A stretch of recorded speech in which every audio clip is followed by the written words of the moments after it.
Lila and I were two halves of the same crazy cookie. We laughed at the same dumb jokes. We swapped secrets like trading cards. Summers were for swimming. Secrets shared in whispers as we floated on our backs, gazing at the endless blue sky. We told each other everything.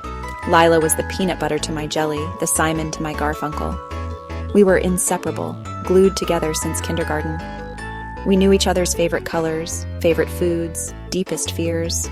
We even had our own secret language, a mishmash of made-up words and silly voices. We did everything together. Homework became a shared adventure, sprawled on my bedroom floor, pencils scratching away. Weekends were for movies, popcorn fights, and giggling over silly rom-coms. We were a team, a united front. Nothing could come between us, or so I thought. Things started to feel different, like a record skipping on a favorite song. Lila became distant, her laughter strained. Her eyes, usually sparkling with mischief, were clouded. She was always busy, always had somewhere else to be. When we were together, a strange silence stretched between us. Her gaze would drift away, her smile never quite reaching her eyes. My attempts at conversation were met with shrugs and one-word answers.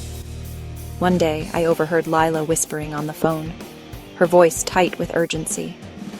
I can't tell her. She wouldn't understand. My stomach twisted into knots.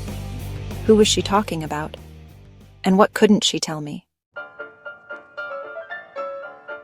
The evidence was like shards of glass, each piece sharper than the last.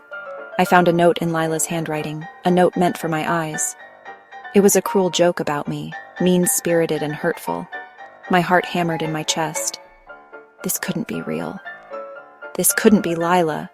Then came the whispers. Rumors spread like wildfire through the halls of our school.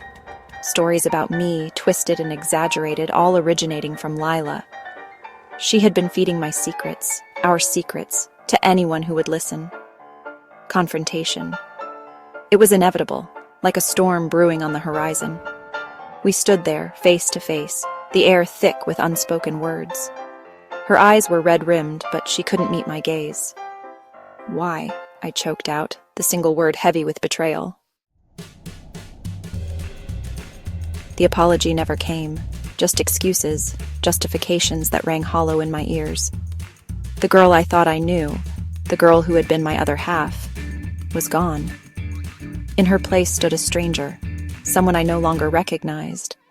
The pain was raw, a gaping wound in my chest. How could someone I trusted so completely shatter my world so effortlessly? The betrayal cut deep, leaving me questioning everything. Slowly, I began to pick up the pieces. I allowed myself to grieve the friendship we had lost. I surrounded myself with people who cared, who lifted me up instead of tearing me down. And as time went by, the pain began to fade, replaced by a quiet strength.